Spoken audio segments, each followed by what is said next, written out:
Let's start off. I feel like we should start with Sunday Night Football's game. I don't know if we'll do that every time on this show, but certainly we got one that was kind of coming down to the wire. Obviously, it's a team that is in heavy ascension with the Houston Texans, now 2-0 on the season. Obviously, Caleb Williams as well, the number one overall pick. So there's a lot of things to talk about and break down in this game. First, I want to get to the top fives, though, because this is what we'll do to intro every single game. If you guys are new here on the show, that's what we're going to do. It's a grade release show as much as a review show. So let's get into some of these top fives, and let's do Houston's top five first, because holy cow, man, this is an impressive group.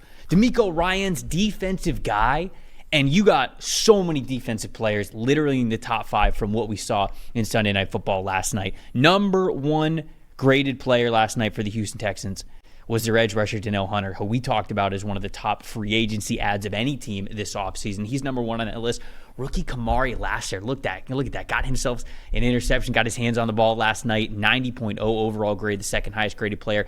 Free agent, another free agent addition, Azeez Al-Shaair, the linebacker, reuniting with D'Amico Ryans. We felt like that was going to be a good connection. 87.6 grade there. Wide receiver Nico Collins continues to prove that last year was not a fluke for him. He comes in at number 4, 87.3. And then cornerback / safety, just overall defensive back, Jalen Petrie at a 78.1. CJ Stroud, their quarterback, got a 75.2. Chicago's top five. We'll get into them before we kind of break down the stats that told the story. Safety Jaquan Brisker, 80.5. That was the top graded player for the group. Defensive tackle Andrew Billings, tying him with an 80.5 as well. Number 3, cornerback Kyler Gordon, 75.1. 4, Tremaine Edmonds, their linebacker, 73.7. And then edge rusher Montez Sweat with a 73.1. Caleb Williams, just a 45.1 grade there last night. I'm going to start with you, Dalton, because we both kind of have a stat that told the story, which has to do with Caleb Williams. You know, if you notice, if you just kind of listen to what I said, all defensive players there in the top 5 for Chicago. Now, we figured that this team was going to be led by their defense, but we're hoping to sprinkle in a couple of offensive players there with some top performers. So what did you think about this game? Obviously, the Texans coming away victorious in this one. What was the stat that told the story here? It was all the way around. It was a struggle for the Bears to handle pressure, and the Texans are known have one of the teams with one of the lowest blitz rates in the league. Well, they blitzed a ton in this game, and neither the offensive line nor Caleb Williams handled it well. I'll go with the angle on Williams. 31.1 passing grade against the blitz, just 4 for 11 with 14 yards. The interception to Lassiter that you mentioned, and another interception to Lassiter that got called back on a defensive penalty from somebody else. So 2 turnover-worthy plays for Caleb against the blitz. That was the difference in the game. And again, D'Amico Ryans, he comes from that San Francisco system, Robert Saleh and all. You know, it's kind of just zone-heavy and rush for, and that's what they're famous for. But they blitzed a lot more in this game than they normally do. They broke the tendencies, and once they found it worked, especially late in the game, they stayed on the gas. And Caleb, again, I think the biggest adjustment for him in the NFL is speeding up the process, right? You don't have 3.6 seconds on average like you did in college to just wait around and be the best athlete on the field. These guys are just as good athletes as you are, especially when they're sending DBs and linebackers and guys from all over the place, and then stunts within the blitzes that were just, I mean, they drew up everything this week in Houston, but Caleb has to speed up the process, struggled against the blitz, and could see more of it going forward. Yeah, you know, for my stat that told the story, it also has to do with sort of Caleb Williams, and it's a little bit of a piggyback off of what you're saying. I think people looked at last night and they looked at the Bears' offensive line as the main culprit. Like when I'm looking at social media during the game, you know, as much as I'm watching, and you get a lot of people who are just killing the Bears' offensive line. And you know, I was upstairs talking to some of the guys that were upstairs, and you know, the Bears' offensive line, admittedly, they were struggling with some of the stunts and twists and the different types of pressures that the Texans were bringing. And, you know, hats off to them. They were doing a good job. And I think the offensive line definitely needs to be better. But I do think that it is more of a collective failure than just saying, oh, you know, the Bears didn't focus on their offensive line the way that they needed to this offseason. Now it's coming back to bite them. I still think a lot of what we're looking at is growing pains with them, particularly when you look at how the offense is set up for Caleb Williams to run it right now. And particularly, I want to look at this. When you look at Caleb Williams and the Bears, they are 4th in the NFL right now in passing plays out of empty with no tight end attached to the line of scrimmage. So we're talking about a true 5 wide. There's no running back standing next to him for extra protection to be able to pick up a blitz. There's no extra tight end attached to the line of scrimmage, to be able to help on the edge or anything like that. We're talking about a true empty 5 wide set. And I think people look at Shane Waldron, the offensive coordinator, because at times last year with Seattle, he also sort of did not help his offensive line or made things very difficult with them in how he was setting up protections. And people kind of look at that struggle with the Bears and they say, oh, this is kind of a Shane Waldron problem as well. It might be a little bit, but I don't want to put it all on Shane Waldron, because where you look at those sets and you go, he's not giving that offensive line or Caleb Williams any help.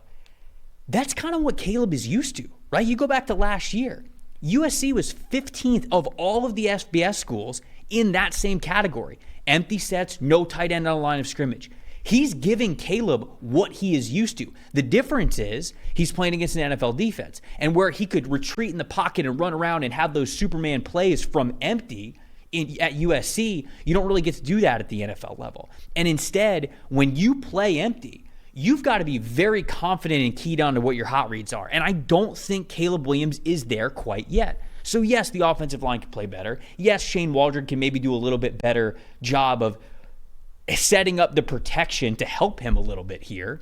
But Caleb also has to be better. I just think it is a collective growing pain issue that they are going through of what kind of offense they really want to be. And if you want to be heavy out of empty, very spread out in the formation, Caleb's just got to be better at getting to whatever his hot read is. And I just don't think that he is there yet as a player. Yeah, and you know what? On all of that, I'm gonna jump ahead here actually with my most disappointing part of this game, and I'm gonna stay on the Bears side. And look, there's two ways that you beat really good pass rushers and teams running all those blitzes, and when you're having issues up front, look, you have to play with tempo. And I think towards the end of the game, when they started running with more tempo and they were in that 2-minute setting, it was better. But you have to run the ball. And Bears running backs had 17 carries for 27 yards and no missed tackles and no explosive plays. They will not win if their running backs have 27 yards. I don't care how good Caleb ends up. Sure. If they have no balance whatsoever, I don't care how good Caleb is in his rookie year. They won't win any games like that. Their lack of a running game allowed them, at first it got them in bad situations, and then allowed the Texans to get into all those blitz packages that honestly we didn't even really know they had because they don't use them a lot. But when you're constantly 3rd and 8, 3rd and 9 because you can't run the football, they looked incapable of running the football last night. And Caleb was their leader in rushing yards because of scrambles and what he does, but he won't carry them in year one. He just won't. I know the expectations are there. And I know there's Bears fans out there who have playoff expectations and think, oh, we could win 12 games. Caleb's Superman. He's our quarterback. You can't make him do that. You can't, because you could see already, one, he was getting hit a lot. You could see by the end of the game he was slowing down, getting hit. And two, a little bit demoralized at times, it looked like in the fourth quarter. He's like, man, they're just teeing off on me. Right. And there wasn't a whole lot of help for him. So, no, Caleb wasn't great last night. It's not all on him, but they need to find a way to run the ball. You signed DeAndre Swift. You're supposed to have 3 good backs, and the offensive line has to put it together. As an offense, they have a lot to fix. It's not just Caleb Williams, but if their running backs only have 27 yards, if they only have 1.5 yards to carry, they're going nowhere. Yeah, I'll get into kind of my most impressive in this one, and I want to flip sides for it. It's Houston Texans edge rusher Danielle Hunter. And I talked about him as a major signing for them this offseason. I think people looked at it, and John Grenard had a great year for them as well. He actually flips over to the Minnesota Vikings, and the Vikings let Hunter go. And I think you brought this up when we were talking about it. It might have been in the preview show. It might have been as a result of week 1. But you talked about how Flores specifically, and I can't wait to get to Flores. We'll get to breaking down his defense later on the show. But what he wants to do is just stay as versatile as possible. And Grenard is more of that outside linebacker type that allows you to drop him back as much as rush. Hunter's more of just, hey, I'm more of a defensive end, pass rusher type of an edge player.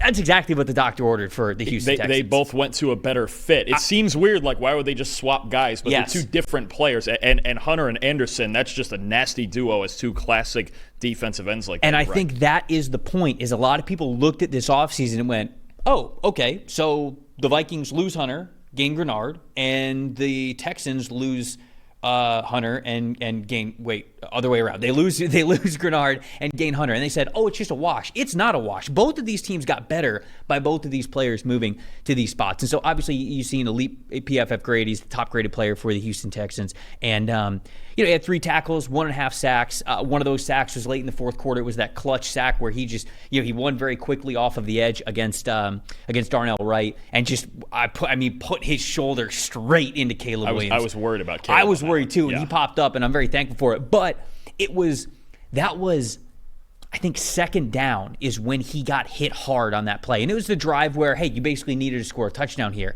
And even though Caleb got up, no timeouts, and you could tell Caleb was like, and it took them, I think all right. You mentioned it took them like 20 seconds to get back into the next play. You needed the tempo, and he took that was nowhere near the first body blow he took all night. You could tell he was hurting. I mean, he probably needed the extra long ice bath after that game. But it was just such an impressive performance by Danielle Hunter. But you're most impressive in this one. Who you got? Staying on the Texans defense, Kamari Lassiter had an interception, should have had a second one. There was a penalty called on somebody else in coverage. Could you imagine him and Stingley? Did we think Lassiter would be this good, this quick? It's not this good, this quick. There's something to that. A 90.3 coverage grade, gave up 3 catches for 20 yards. And honestly, you look snap to snap, he was shutting down Rome Odunze all night. Lassiter won the battle against. He saw Odunze the most, and he was winning the battle. And honestly, the interception that actually counted.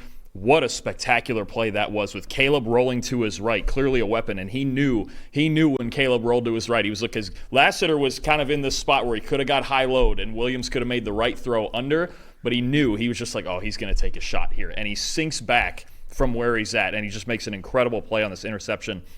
If Kamari Lassiter is going to play like that, this might be the best pair of cornerbacks in the league. I mean, there's some good ones. We've got Sauce and Reed with the Jets, and Lattimore and Adebo are really good with the Saints. There's a couple others, but that version of Lassiter with Stingley getting an interception also on just a fantastic play, they were looking for a number 2 corner this offseason, and they may have drafted one. I feel like we're spending a ton of time on this game, but there's just so many great things to point out. Stingley's interception was unbelievably impressive to me because if you watch the play, and they showed the end zone, a version of what would be like the end zone angle from that play. He's got inside leverage on DJ Moore, and Moore kind of, he veers a little bit to the outside to attack that inside leverage and get Stingley to basically open up, right? Kind of give away his leverage, get even with him, gets a little bit towards the sideline and what looks like a diamond release from him. And then boom, he gets right back inside, right across the face from Derek Stingley. And you just notice zero panic in Derek Stingley. Nope. Zero. In fact, it was like it was business as usual. He got into trail, he immediately caught up, and his head was around almost as the ball was getting released because he knew he played that perfectly. He knew that it was almost like the inside leverage was bait for him. That's how confidently he played that. And just if Stingley's playing at that level and Lassiter's playing at that level, you mentioned it's awesome. My most disappointing is just Tank Dell, simply because he got 11 targets, only 4 catches on the year.